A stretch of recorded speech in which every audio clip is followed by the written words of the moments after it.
Ji, welcome back to my channel. So I am back with my original content. तो अगर कोई मुझे नहीं जानता है तो मैं बता दूँ that I myself a student love to teach other students like me. So आज हम करने वाले हैं एटॉमिक मासेस। सो बहुत सारे क्वेश्चंस होते हैं जिसमें आपको पूछा होता है रिलेटिव एटॉमिक मास बताओ, एक्चुअल एटॉमिक मास बताओ। स्टूडेंट्स अक्सर इस चीज़ में कंफ्यूज हो जाते हैं कि कौन सा मास मतलब क्या बताना है, इसमें ग्राम्स में बताना है, AMU में बताना है, किस यूनिट में बताना है, किस चीज़ का मास बताना है, एटम्स का बताना है, मॉलिक्यूल का बताना है, मोलर मास बताना है। सो इस चीज़ में स्टूडेंट्स अक्सर जो है कंफ्यूज होते हैं। तो आज के लेक्चर में हम एटॉमिक मासेस करेंगे। आज के लेक्चर में जितने तरह के एटॉमिक मासेस होते हैं, रिलेटिव, एटॉमिक, मोलर, मॉलिक्यूलर, जितने भी तरह के होते हैं, आज हम वो सारे के सारे ही निपटा देंगे। सो वीडियो को एंड तक ज़रूर देखना अगर आपने कॉन्सेप्ट को एकदम क्रिस्टल क्लियर करना है। So let's get started. So सबसे पहले हम बात करते हैं आम की। आम क्या होता है? आम जो हम आम खाते हैं वो नहीं होता है। आम होता है actual atomic mass. So actual atomic mass को हम कहते हैं आम। So what is amu? Amu is mass of one atom in grams. So ये याद रखना कि आपको अगर क्वेश्चन में पूछा है कि एक्चुअल एटॉमिक मास बताओ, तो सबसे पहले तो यूनिट बहुत ज़्यादा इंपॉर्टेंट है। आपको एटॉमिक मास किसी भी एटम का ग्राम्स में बताना है। सो सपोज़ कीजिए कि आपको ना हीलियम का मास पूछा है, राइट? सो हीलियम के मास में आपको ऑप्शन दिए हो सकते हैं। 4 AMU दिया हो सकता है, 2 AMU दिया हो सकता है, 2 × 1.6 × 10⁻⁻24 ग्राम दिया हो सकता है। ठीक है, first option, second option, third option and fourth option. Fourth हो सकता है 4 × 1.6 × 10⁻⁻24 ग्राम। सो इनमें से ये करेक्ट होगा, क्योंकि अगर हम एक एटम की बात करें तो एक एटम का मास जो होता है वो हम AMU में कैलकुलेट करते हैं। ठीक है, और एक AMU की बात करें वो होता है 1.6 × 10⁻⁻24 ग्राम। सो अगर हम एक हीलियम के एटम की बात करें तो उसमें होते हैं 2 प्रोटॉन प्लस 2 न्यूट्रॉन। सो इसका मास हो जाएगा 4 AMU, मतलब 4 × 1.6 × 10⁻⁻24 ग्राम। सो अगर आप ध्यान से देखें तो क्वेश्चन में क्या है, AMU में भी गिवन है और ग्राम्स में भी गिवन है।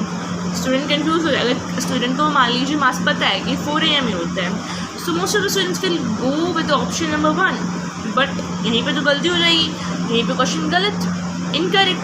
तो आपको ऑप्शन नंबर 4 के साथ जाना है, क्योंकि आपको हमेशा जो एक्चुअल एटॉमिक मास पूछा है क्वेश्चन में तो वो ग्राम्स में ही बताना होता है।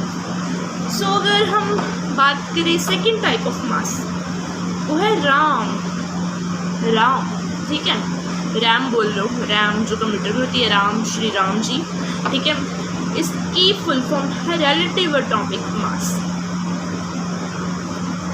रिलेटिव मतलब किसी और चीज़ से हम रिलेटिव रिलेट करके, मतलब रिलेटिव जहाँ पे वर्ड आ जाता है ना, तो आप दो चीज़ों को कंपेयर कर रहे होते हो, जहाँ पे भी रिलेटिव वर्ड आता है।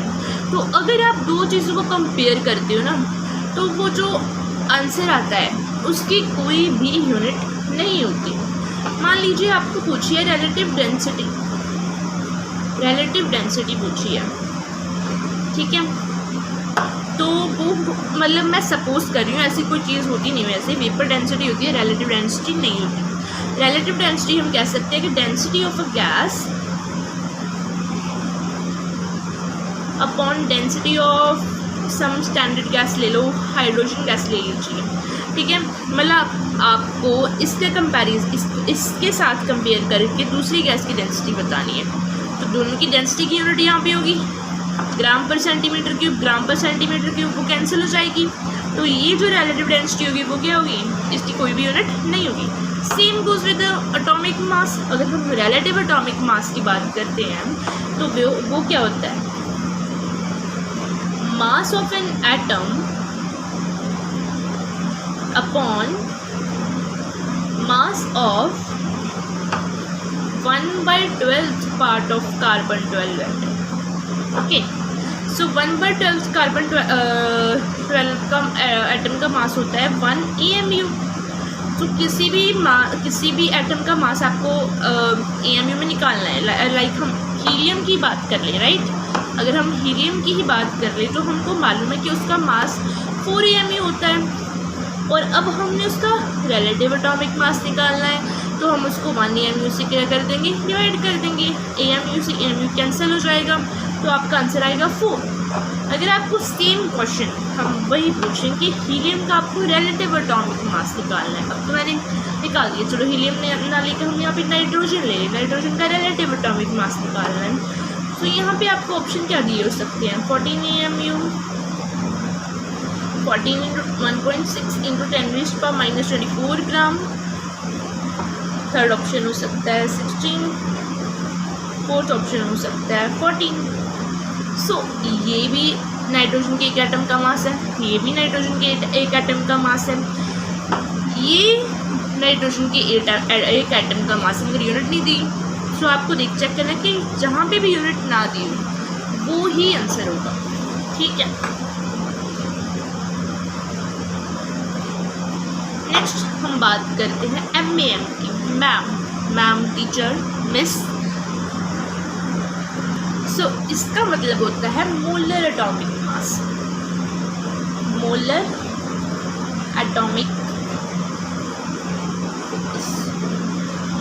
एटॉमिक मास, ठीक है। मतलब जो भी आपको एटम दिया हुआ है उसके 1 मोल का मास क्या होगा। 1 मोल होता क्या है, सबसे पहले देखिए। 1 mole is a quantity which contains 6.023 into 10⁻23 entities in it। Like अगर हम 1 डजन की बात करते हैं, राइट, 1 डजन क्या है, 1 डजन एक क्वांटिटी है जिसमें 12 एंटिटीज़ होती हैं। एंटिटीज़ कोई भी हो सकती है, जैसे 1 डजन बनानास। आप दुकान पे जाके कहते हो दुकानदार को, शॉपकीपर को, दैट हमें 1 दर्जन केले दे दीजिए, तो इसका मतलब 12 केले दे दीजिए, राइट। सो अगर आप शॉपकीपर को जाके कहोगे कि हमको 1 मोल केले दे दीजिए, आपको भंडारा लगाना है, राइट। सो अगर आप शॉपकीपर को जाके कहोगे कि हमको 1 मोल केले दे दीजिए, अगर उस शॉपकीपर को केमिस्ट्री आती होगी या फिर मतलब फिज़िक्स भी, मतलब साइंस आती होगी, तो भी कभी कभार मोल आपका आ सकता है फिज़िक्स में, राइट, थोड़ा, ठीक है। तो वो आपको 6.023 × 10⁻23 बनानास दे देगा, अगर उसकी दुकान पे अवेलेबल हो गए। नहीं तो कहेगा कि मेरी दुकान पे तो इतने केले, आप इतने यहाँ से ले लीजिए और बाकी के दूसरी दुकान से ले लीजिए, ठीक है। सो 1 मोल में इतनी एंटिटीज़ होती हैं, वो कोई कुछ भी हो सकता है, बनानास हो सकते हैं, एटम्स हो सकते हैं, मॉलिक्यूल्स हो सकते हैं, फ़ोन्स हो सकते हैं, मोबाइल फ़ोन्स, या पीपल हो सकते हैं, ठीक है। It can be anything. So molar atomic mass क्या होगा, मास ऑफ 1 मोल एटम्स, ठीक है, mass of 1 mole atoms and it is calculated in grams. क्योंकि अगर आपको मोलर एटॉमिक मास पूछा है तो आप उसको AMU में भी कैलकुलेट कर सकते हो, ठीक है। कैसे, हम हीलियम की बात करें, हीलियम के एक एटम का मास है 4 AMU, ठीक है। तो 6.023 × 10⁻23 एटम्स का मास कितना हो जाएगा, 4 × 6.023 × 10⁻23 AMU, राइट। मगर हमने ऐसा नहीं करना, हमने AMU में आंसर नहीं देना, हमने किस में देना है आंसर, ग्राम्स में देना है। सो ये हमको दिमाग में रखना होगा कि जो मोलर एटॉमिक मास है वो हमेशा ग्राम्स में होता है, ठीक है। तो ये क्या हो जाएगा, हमने पीछे ही पढ़ा कि that 1 AMU is equal to 1.6 × 10⁻24 gram. ये कुछ और कुछ नहीं है, ये 1/Na के बराबर है। 1 AMU is equal to 1/Na gram. Na, what is Na? Na is Avogadro number. Avogadro number एक नंबर है, एक नंबर है, इसको नाम दे दीजिए एवोगाड्रो। और ये नंबर कौन सा है, ये नंबर यही है 6.023 × 10⁻23। तो आप 1 मोल को एक Na के बराबर भी लिख सकते हैं, ठीक है। सो अब 1 AMU को भी 1/Na के बराबर लिख सकते हैं। अगर आप निकालेंगे कि 1/Na कितने के बराबर होता है तो वो 1.6 ही आएगा। ओके, सो अब हमने क्या निकालना था, हमने निकालना था मोलर एटॉमिक मास, राइट। तो बस अब क्या करना है, हीलियम का मोलर एटॉमिक मास निकाल रहे थे। हमने देखा था कि अगर एक का 4 AMU है तो इतने का इतनी AMU होगा। अब हमको पता है कि हमने AMU में आंसर नहीं देना है तो इसको ग्राम में निकाल लेते हैं। तो हमको पता है कि एक AMU 1/Na ग्राम के बराबर है। Na कुछ नहीं है, 6.023 × 10⁻³ ही है। सो हीलियम का मास हो जाएगा हमारे पास 4 × Na। Na हमने बताया 1 मोल के बराबर होता है इतनी एंटिटीज। ये जो नंबर है इसको एवोगैड्रो नंबर उसका नामकरण कर दिया, जैसे कि Ramachandran number, right, into 1/Na gram. Na से Na हो गया कैंसिल, तो हमारा आंसर कुछ और नहीं 4 ग्राम ही आ जाएगा। बस 1 मोल एटम्स का मास किसके बराबर होता है, वो उसी के बराबर होता है जो उसका AMU में मास होता है। बस AMU की जगह वहाँ पे ग्राम आ जाता है, कुछ नहीं, सिंपल। आपको कम से कम 20 या 30 तक तो हर एक एटम का जो मास है वो याद होना चाहिए। AMU में याद कर लो, ग्राम में निकालना है, मोलर मास निकालना है तो वो बस AMU की जगह ग्राम लग जाएगा और कुछ नहीं लगेगा। सो जो नेक्स्ट एटॉमिक मास हम करने वाले हैं वो है AMM। हमने पहले पढ़ा आम खाने वाला नहीं, ठीक है। एक्चुअल एटॉमिक मास हो गया था mass of 1 atom in grams. उसके बाद हमने पढ़ा राम क्या था, रिलेटिव एटॉमिक मास, मतलब एक एटम का मास बस उसकी यूनिट हटा दो, ठीक है। और उसके बाद हमने पढ़ा माम या मैम, ठीक है। मोलर एटॉमिक मास हो गया था mass of 1 mole of atoms always calculated in grams. Unit का हमेशा ख्याल रखना, जो भी मास आपको पूछा है वो उसकी डेफिनेशन आपको याद होनी चाहिए, तभी आप क्वेश्चन का सही आंसर कर सकते हैं। नेक्स्ट हम पढ़ने वाले हैं AMM। अब इसको क्या बोले, चलो AMM ही बोल देते हैं, ठीक है। इसकी फुल फॉर्म होती है actual molecular mass. So basically जो इससे पहले आपने पढ़ा मैम और AMM में कोई फ़र्क नहीं है, बिल्कुल अंतर नहीं है। बस क्या किस चीज़ का डिफरेंस है, ये मॉलिक्यूल के लिए होता है और जो मैम होता है वो एटम के लिए होता है। सो ये बस कुछ नहीं, मास ऑफ मॉलिक्यूल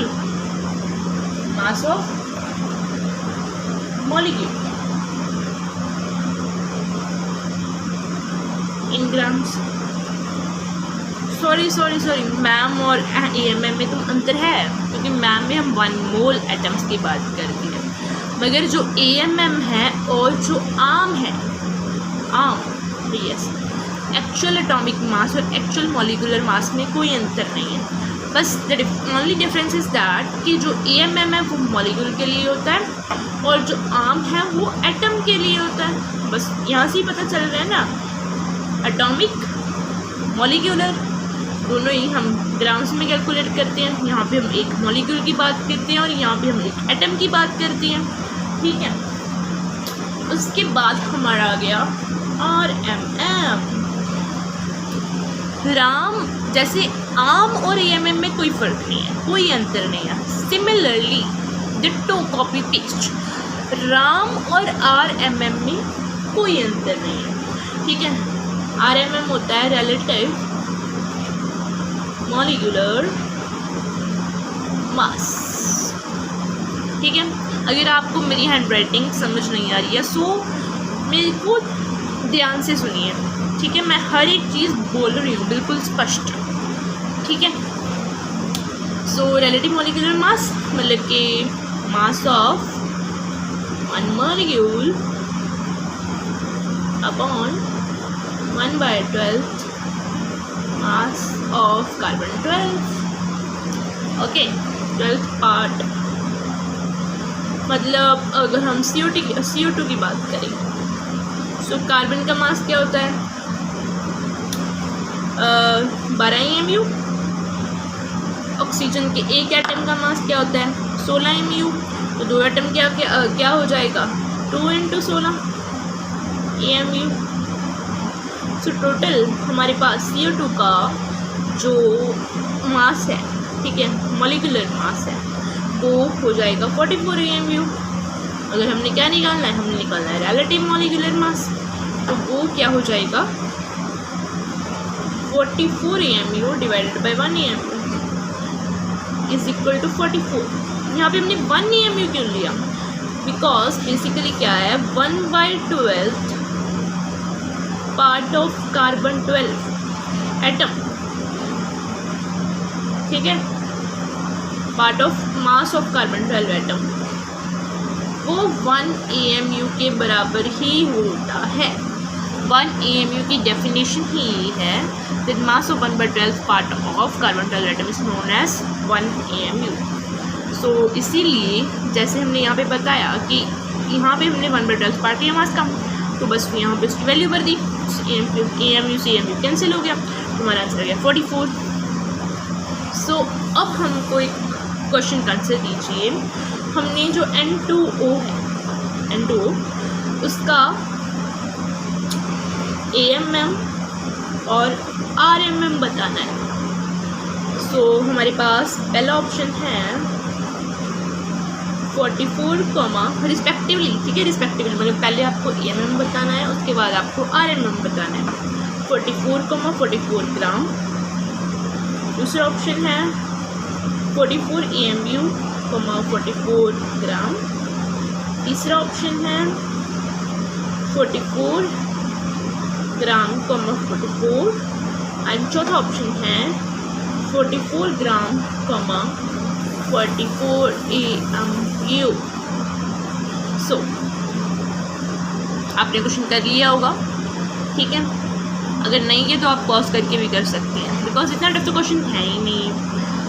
सो देखिए, सबसे पहले आपको पता तो चल गया होगा कि जो भी है आपका N2 का मास तो 44 ही है, ठीक है, क्योंकि सभी ऑप्शन में 44 ही गिवन है। बाकी हम निकाल भी सकते हैं। N2 का मास क्या होगा, नाइट्रोजन के एक एटम का मास होता है 14 AMU, 2 × 14 AMU प्लस 16 AM मतलब 28 प्लस 16 AMU, तो ये आपके पास हो गया 44 AMU, एक मॉलिक्यूल का मास, ठीक है। सो अब हमको बताना है एक्चुअल मॉलिक्यूलर मास। सो हमने पहले बताया कि एक्चुअल मॉलिक्यूलर मास क्या होता है, आम और AMM में कोई फ़र्क नहीं। जैसे आम होता है एक एटम का मास ग्राम्स में, वैसे AMM होता है एक मॉलिक्यूल का मास ग्राम्स में। तो बस इसको ग्राम्स में निकालना है। 44 AMU की वैल्यू हमको पता है क्या होती है, 1.6 × 10⁻⁻24 ग्राम। ओह माय गॉड, ऑप्शंस में से कोई भी ऑप्शन करेक्ट नहीं है। ओह, एक्चुअली मेरे दिमाग में ना इसका मोलर मास चल रहा था। मैंने सारे ऑप्शंस मतलब जो करेक्ट ऑप्शन था मेरे हिसाब से वो थर्ड होना था, तो वो मोलर मास के हिसाब से मैंने उन्हें डाल दी। इतनी बड़ी गलती हो गई, सॉरी, आई अपोलोजाइज। चलो, आपको पता चल गया कि क्या मास है। अगर आपने आंसर दिया वो होगा करेक्ट आंसर ये वाला होगा, ठीक है। उसके बाद no offence please. So RMM क्या होता है, रिलेटिव मॉलिक्यूलर मास, मतलब mass of one molecule divided by mass of 1/12 part of carbon 12 atom. So 44 AMU upon 1 AMU आ जाएगा हमारे पास। तो ये हमारे पास क्या आ गया 44। तो ये ऑप्शन बेसिकली करेक्ट था। अगर आप सिर्फ सेकेंड की बात करें, RMM की बात करें, तो यहाँ पे 44 सेकेंड में सिर्फ दूसरी पोजीशन पे रिस्पेक्टिवली अगर हम बात कर रहे हैं, दूसरी पोजीशन में सिर्फ यहाँ पे ही, तो उस हिसाब से थर्ड ऑप्शन करेक्ट होना चाहिए था, मगर उसका ये फर्स्ट गलत हो गया, गलती सी। Humans make mistakes. सो जो हमारे नेक्स्ट मास इसकी हम बात करने वाले हैं वो है average atomic mass. Average atomic mass, तो वो जो एवरेज एटॉमिक मास है वो बेसिकली उन एटम्स का, उन एलिमेंट्स का ही निकाला जाता है जिनके आइसोटोप्स होते हैं। अब आइसोटोप्स क्या होते हैं, आइसोटोप्स कौन सी वाला है, सो वैसे तो काफ़ी चीज़ें होती है, आइसोटोप्स, आइसोबार्स, आइसोडाइफर्स, तो ये सब चीज़ें हम बाद में डिस्कस करेंगे किसी और वीडियो में। तो अब हमको सिर्फ आइसोटोप नाम की बला के बारे में जानने की ज़रूरत है, तो हम उसी के बारे में जानेंगे। आइसोटोप्स। सो आइसोटोप्स वो एलिमेंट्स होती हैं जिनके एक से ज़्यादा एक से ज़्यादा कह सकते हैं टाइप्स होते हैं। मतलब एक ही एलिमेंट है, जैसे हम क्लोरीन की बात करें, ठीक है, एक ही एलिमेंट है, वो अलग अलग तरह से मिलेगा, अलग अलग तरीके का मिलेगा, अलग अलग टाइप्स का मिलेगा। अब ये क्लोरीन, हम तो एक ही एलिमेंट की बात करते हैं, एक एलिमेंट के सारे एटम्स जो हैं वो सेम होते हैं, हमने ये पढ़ा, ठीक है। It is right to some extent, because Dalton की जो थ्योरी थी वो बाद में रॉन्ग प्रूव हो गई थी। डाल्टन ने ये बोला था कि all the atoms of the elements are same, but isotopes के लिए ये सही नहीं थी, ठीक है। इसीलिए हम आइसोटोप्स की बात करते हैं। तो आइसोटोप्स एक ऐसी बल है जिसने किसी साइंटिस्ट की थ्योरी को ही गलत प्रूव कर दिया। सो हम क्लोरीन की बात कर रहे हैं। सो क्लोरीन के अगर हम सारे एटम्स ले लें, सारे एटम्स इकट्ठा कर लें एक जगह पे, उसके बाद हम उनको अच्छे से देखें, ठीक है, तो हमको पता चलेगा कि सारे क्लोरीन के एटम्स एक जैसे नहीं हैं। दो तरीके के क्लोरीन के एटम्स होते हैं depending upon their mass, atomic mass, ठीक है। कुछ क्लोरीन एटम्स का जो मास है वो 35 AMU होता है, और कुछ क्लोरीन एटम्स का मास जो है 37 AMU होता है, ठीक है। मगर ये एलिमेंट सेम ही है, दोनों का जो एटॉमिक नंबर है वो सेम है। एटॉमिक नंबर क्लोरीन का क्या होता है, 17 होता है, तो इसका भी 17 और इसका भी 17। मगर ये वाले जो क्लोरीन एटम्स हैं उनका जो एटॉमिक मास है वो 35 AMU, और ये वाले जो क्लोरीन एटम्स हैं उनका जो एटॉमिक मास है वो 37 AMU, ठीक है। सो जब हमने सारी दुनिया के क्लोरीन के एटम, सारे जहान के क्लोरीन के एटम्स एक जगह पे इकट्ठे कर लिए, उसके बाद उनको डिफरेंशिएट किया on the basis of their atomic masses, ठीक है, क्योंकि और किसी बेसिस पे वो डिफरेंशिएट हो भी नहीं सकते थे, सारे आइडेंटिकल ही थे बाकी बेसिस के ऊपर। तो हमने देखा कि ये जो है 75% थी और ये जो है मात्र 25% ही थी, ठीक है। मतलब हमने सारे एटम्स लिए, उनमें से जो 75% एटम्स थे वो 35 ग्राम AMU मास था, 35 AMU मास था उनका, और जो 25% एटम्स थे उनका 37 AMU मास था, ठीक है। तो इसीलिए हमको एवरेज एटॉमिक मास निकालने की ज़रूरत पड़ी। एवरेज एटॉमिक मास मतलब अगर हम एक एलिमेंट की बेसिकली बात कर रहे हैं, ठीक है, मतलब उनके आइसोटोप्स के बारे में हम नहीं बात कर रहे, ठीक है। तो एक एवरेज मास क्या होगा, ठीक है, मतलब इन दोनों एटम्स का हम एवरेज मास निकाल देंगे। जैसे आपका स्कोर आता है, राइट, पेपर एग्ज़ाम्स होते हैं 5 सब्जेक्ट से मान लीजिए आपके पास, ठीक है, तो आप उनका एक एवरेज स्कोर निकाल लेते हो कि आपका मान लीजिए एवरेज स्कोर है 80। इसका मतलब ज़रूरी तो नहीं कि सभी सब्जेक्ट्स में आपके 80 मार्क्स ही आएंगे, ठीक है। किसी सब्जेक्ट में 85 भी आ सकते हैं तो किसी में 75 भी आ सकते हैं, ठीक है। मगर आपने एक एवरेज निकाला कि 80 मार्क्स मेरे एवरेज है 5 सब्जेक्ट्स में, ठीक है। तो इसी तरीके से हम एवरेज एटॉमिक मास निकालते हैं। So average atomic, sorry for the disturbance, so जो एवरेज एटॉमिक मास है उसका फॉर्मूला होता है, ठीक है, एवरेज एटॉमिक मास। वो क्या होता है, percentage of isotope 1 multiply by its mass of isotope 1 plus percentage of isotope 2 multiply by mass of isotope 2 divide by 100। क्योंकि जब आप मार्क्स पे निकालते हैं तो आप ऐसे ही निकालते हैं ना कि एक सब्जेक्ट के मार्क्स कितने हैं, ठीक है। उसके बाद आप टोटल मार्क्स मतलब 500 में से एवरेज स्कोर निकालो। तो उसमें आप क्या करते हैं, सभी सब्जेक्ट्स के मार्क्स जो है उनको ऐड कर लेते हैं और इसको जो टोटल मतलब 5 सब्जेक्ट थे तो 500 नंबर टोटल हो गए, 500 के साथ डिवाइड कर लेते हैं तो आपका एवरेज स्कोर आ जाता है, ठीक है। सो सेम उसी तरीके से आप पहले की परसेंटेज उसके मार्क्स से मल्टीप्लाई करेंगे, उसमें दूसरे की परसेंटेज और उसके मार्क्स का प्रोडक्ट ऐड करेंगे और उसको 100 से डिवाइड कर देंगे, तो ये हमारे पास एवरेज एटॉमिक मास आ जाएगा। सो अगर हम यही फॉर्मूला अप्लाई करके क्लोरीन का एवरेज एटॉमिक मास निकालें, that is percentage of isotope is 75%, right, for chlorine, ठीक है। And mass of isotope is 35 AMU plus percentage of isotope is 25% into mass of isotope 2 is 37 AMU upon 100। तो ये आपके पास calculate करके आ जाएगा answer 35.5 AMU, ठीक है। और हम आइसोटोप्स के एग्जांपल देखें तो हाइड्रोजन के भी 3 आइसोटोप्स होते हैं।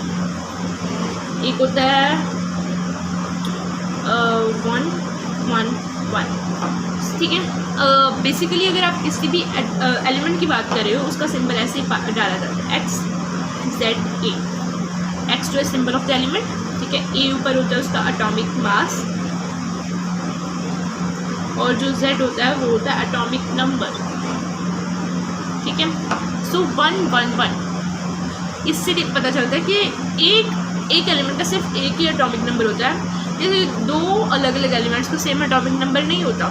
सो एटॉमिक नंबर एक ऐसी प्रॉपर्टी है एलिमेंट्स की जो उनको डिफरेंशिएट करती है, जो उनको दूसरे से अलग बनाती है, क्योंकि मास कहीं ना कहीं 2 एटम्स का 2 एलिमेंट्स का 2 डिफरेंट एलिमेंट्स का क्या है सेम हो सकता है और वो उनको हम आइसोबार्स कहते हैं। अगर 2 डिफरेंट एलिमेंट्स का मास सेम हो जाए तो उनको हम आइसोबार्स कहते हैं, तो वो सेम हो सकते हैं। तो atomic number is the property that differentiate 2 atoms of different elements, ठीक है।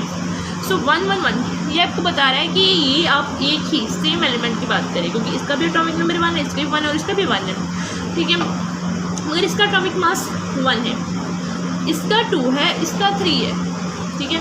हाइड्रोजन आपका 3 टाइप्स में 3 तरीके का होता है, मगर आप ज़्यादातर इसकी ही बात क्यों करते हो, क्योंकि ये मोस्ट परसेंटेज इसकी है, 99% यही प्रेजेंट है, ये 0.something% इनकी अबंडेंस है, ठीक है। तो आप इसीलिए इसकी बात करते हैं। इसको हम हाइड्रोजन कहते हैं, इसको हम ड्यूटेरियम और इसको ट्रिटियम कह देते हैं, ठीक है। हैवी वाटर कहते हैं ड्यूटेरियम वाला जो D2 होता है, ठीक है। तो एवरेज एटॉमिक मास हो गया। उसके बाद हम नेक्स्ट बात करते हैं वो है ग्राम एटॉमिक मास।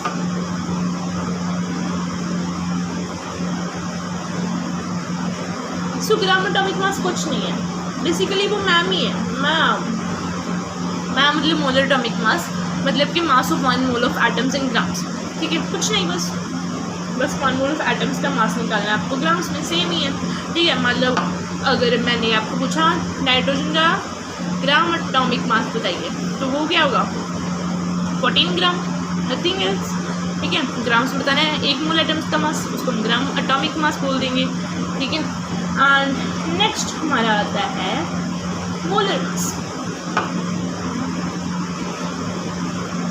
वैसे मोलर मास जो वर्ड है उससे आप एटम्स की बात भी कर देते हो और उसकी भी बात कर देते हो मॉलिक्यूल की, ठीक है, अगर हम जनरली बात करते हैं।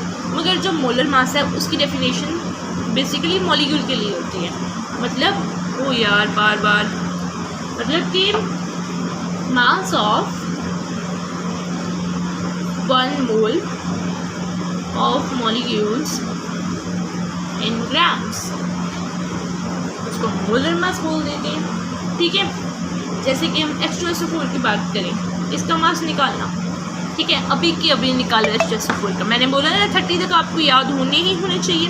सो ये तो 20 तक के ये एलिमेंट्स हैं जो H2SO4 में आते हैं, ठीक है। इसका अगर हम एक मॉलिक्यूल की बात करें तो उसका मास होता है 98 AMU, और अगर हम इसका क्या निकाल लें AMM निकालें तो वो क्या आएगा 98 AMM की बात कर रहे हैं, और ये है molecular mass, it is molecular mass mm निकल देते हैं सिंपली, ठीक है। mm की बात करें तो वो होगा 98 इंटू 1.6 इंटू 10⁻⁴ ग्राम, क्योंकि mm की डेफिनेशन क्या है, actual molecular mass, mass of one molecule in grams. उसके बाद अगर इसका हम rmm निकालें तो वो क्या होगा 98, सिंपल 98, नो यूनिट। इस चीज़ का खास तौर पे ख्याल रखिए कि इसमें आपको कोई भी यूनिट नहीं लगानी है तो नहीं लगानी है, ठीक है। उसके बाद आपका है मोलर मास। ओह, इन दोनों की सेम वो होगी, चलो उसको काट देते हैं, ठीक है। Molar mass, mass of one mole of atoms in grams, so ये हो जाएगा 98 ग्राम, ठीक है। मोलर मास की जो डेफिनेशन है वो बेसिकली मॉलिक्यूल्स के लिए होती है, जो ग्राम एटॉमिक मास होता है वो होता है एटम्स के लिए डिफाइंड, ठीक है। सो ये थे हमारे सारे types of atomic and molecular masses. So hope कि आपको वीडियो पसंद आई होगी और आपको बिल्कुल क्रिस्टल क्लियर जो कंसेप्ट है वो हो गया होगा। Sorry for the mistakes and the disturbance of the camera in the video, I apologise. अगर आपको ये वीडियो पसंद आई और कहीं बिल्कुल भी अगर थोड़ी सी भी आपको ये हेल्पफुल लगी तो इसको लाइक शेयर सब्सक्राइब ज़रूर करना और कमेंट करके बताना कि आपको इसमें कैसे मदद की। Thank you, follow for more videos.